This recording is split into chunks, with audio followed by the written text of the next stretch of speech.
तो जैसा कि हमने लास्ट क्लास में देखा था लाइव प्रोसेस के अंदर में रेस्पिरेशन प्रोसेस और कैसे रेस्पिरेशन के अंदर में हमारे डिफरेंट पार्ट्स इन्वॉल्व होते हैं। लाइक हमारे रेस्पिरेशन के अंदर में सबसे पहले हमने देखा था नॉस्ट्रल्स, फिर नॉस्ट्रल्स के बाद नसल कैविटी, फिर नसल पैसेज एंड देन फर्दर हमने ब्रोंकाई ब्रोंकेओल्स का फंक्शन देखा था। देन हमने लंग्स के अंदर में प्रेजेंट अल्वेलाइज का फंक्शन देखा था जो कि बलून लाइक स्ट्रक्चर होते हैं जो कि डिफ्यूजन प्रोसेस के थ्रू एक्सचेंज ऑफ गैसेस करते हैं। अब आज हम देखेंगे break down of glucose by various pathways. So basically aspirants what happens, जब भी कोई भी एक ग्लूकोज मॉलिक्यूल एक साइटोप्लाज्म के अंदर में टूटता है तो उसके तीन बहुत स्ट्रॉन्ग पॉसिबल केसेस होते हैं जिनमें वो डिस्ट्रीब्यूट होगा, राइट। सबसे पहला केस आता है आपका एब्सेंस ऑफ ऑक्सीजन। तो अगर एब्सेंस ऑफ ऑक्सीजन की बात करूं, अच्छा व्हाट इज पायरुवेट, सबसे पहले जानना जरूरी है कि पायरुवेट एक्चुअल में है क्या। तो जब C6H12O6 यानी कि जब ये पूरा का पूरा एक ग्लूकोज के जो मॉलिक्यूल्स हैं जब ये टूटते हैं तो बेसिकली कैसे टूटते हैं, ये ब्रेक डाउन होते हैं पायरुवेट में। And what is pyruvate, so pyruvate is a 3 carbon molecule with amount of energy, right. और अगर मैं बोलूं आपसे कि पायरुवेट का केमिकल फॉर्मूला क्या है एस्पिरेंट्स, सो C3H4O3, करेक्ट। चलिए, तो बेसिकली क्या हो रहा है यहाँ पे, C3H4O3 का कुछ अमाउंट यहाँ, ऐसी C3H4O3 का कुछ अमाउंट यहाँ और C3H4O3 का कुछ अमाउंट यहाँ ब्रेक डाउन हो रहा है एस्पिरेंट्स, राइट। तो सबसे पहले हम बात करेंगे एब्सेंस ऑफ ऑक्सीजन में एक्चुअल में क्या क्या प्रोसेसेस होते हैं, राइट। देखते हैं। तो एब्सेंस ऑफ ऑक्सीजन में जो बेसिकली यीस्ट के अंदर में होता है वो क्या प्रोड्यूस करता है, तो उसके पीछे बहुत लंबी कहानी है लेकिन हम आपको शॉर्ट में बताते हैं। ये बात है आज से करीबन 6000-7 साल पहले की। कुछ सिविलाइजेशंस हुआ करती थी, आपने सुना भी होगा, Indus valley civilization, right, Mesopotamian civilization, Sumerian civilization. So basically अगर मेरे से पूछो आप कि सर ये क्यों आप बता रहे हो, तो होता क्या है, सिविलाइजेशंस के बारे में क्यों बता रहा हूँ, क्योंकि ये जो आप इथेनॉल देख रहे हो यीस्ट के फर्मेंटेशन से बनाई जाती हैं ऐसी ड्रिंक्स और बेवरेजेस जो कि अल्कोहलिक कंटेंट इनमें ज़्यादा होता है। लाइक बियर हो गया आपका, लाइक वाइन हो गया, राइट एस्पिरेंट्स। तो अगर मेरे से पूछो तो कहीं ना कहीं जो इन्फॉर्मेशन आपके तक मैं ये पहुंचाना चाह रहा हूँ वो ये है कि एक्चुअल में बियर और वाइन की डिस्कवरीज आज से 8,000 साल पहले हो चुकी हैं एस्पिरेंट्स। कैन यू इमेजिन, 7,000 साल पहले सुमेरियन सिविलाइजेशंस और मेसोपोटामियन सिविलाइजेशंस ने इन चीज़ों की डिस्कवरी कर ली थी। जी हाँ, यानी कि आज से 7,000-8,000 साल पहले भी लोग फर्मेंटेशन प्रोसेस को समझते थे और बखूबी जानते थे। जी हाँ, तो यही science is all about experiments कहते हैं ना। तो क्या होता है बेसिकली इसमें एब्सेंस ऑफ ऑक्सीजन में जो यीस्ट है ये बेसिकली फर्मेंटेट करता है। और what is fermentation, so simple समझिए कि कोई भी शुगर का कॉम्प्लेक्स या शुगर का सब्सटेंस या फिर कार्बोहाइड्रेट फॉर्म जो है जब वो ब्रेक डाउन होगा अल्कोहल और डिफरेंट फॉर्म्स ऑफ एसिड में, ऐसे प्रोसेस को बेसिकली फर्मेंटेशन कहा जाता है। यानी कि बेसिकली जो यीस्ट है ये फर्मेंटेशन कैसे करता है, तो ये क्या करता है, ये सबसे पहले जो भी ग्लूकोज का मॉलिक्यूल होगा उसको तोड़ने की कोशिश करेगा। अच्छा किस किस में तोड़ेगा, तो इथेनॉल, कार्बन डाइऑक्साइड, एनर्जी।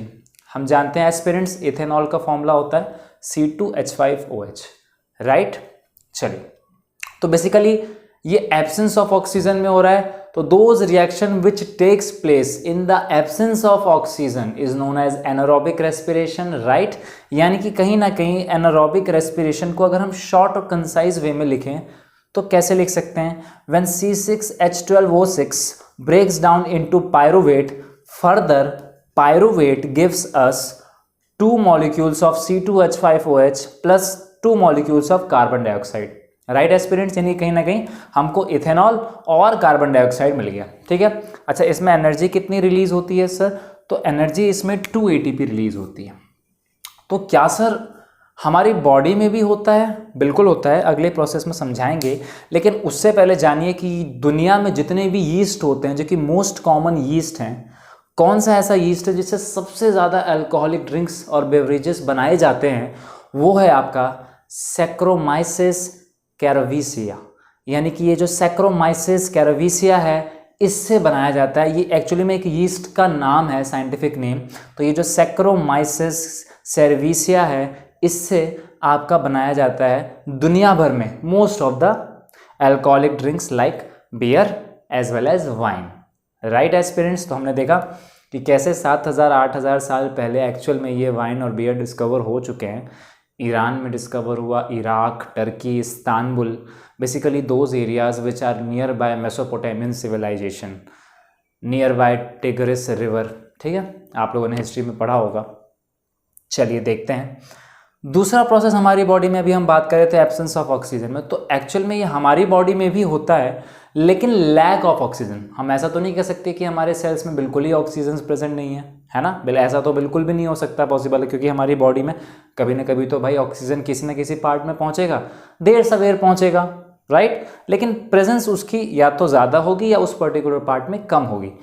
तो लैक ऑफ ऑक्सीजन में भी क्या होगा, अब लैक ऑफ ऑक्सीजन में लैक्टिक एसिड फॉर्मेशन होता है।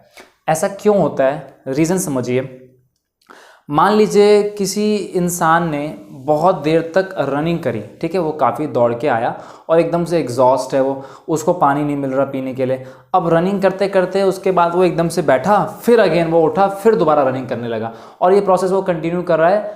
अब एक पॉइंट ऐसा आएगा जब उसके मसल्स जवाब दे जाएंगे, भैया अब ना हो पाएगा, हमसे तो ना हो पाएगा, है ना। यानी कि अब उसके मसल्स क्या कर रहे हैं, बेसिकली इस जगह पे उसके muscles lactic acid excess amount में रिलीज कर रहे हैं बॉडी के अंदर में। क्या होता है लैक्टिक एसिड, C3H6O3 इसका केमिकल फॉर्मूला है, राइट। यानी कि अब ये जो लैक्टिक एसिड है ये क्या करेगा, ऑक्सीजन की कम प्रेजेंस में कोशिश करेगा जो भी ग्लूकोज का कंपाउंड है उसको ब्रेक डाउन करने में, ताकि maximum amount of energy cell को दे सके, राइट। यानी कि इसमें भी अमाउंट ऑफ एनर्जी कहीं ना कहीं कम होगी, तो इसमें भी ऑलमोस्ट और अप्रॉक्सीमेटली 2 ATP एनर्जी रिलीज होती है, राइट एस्पिरेंट्स।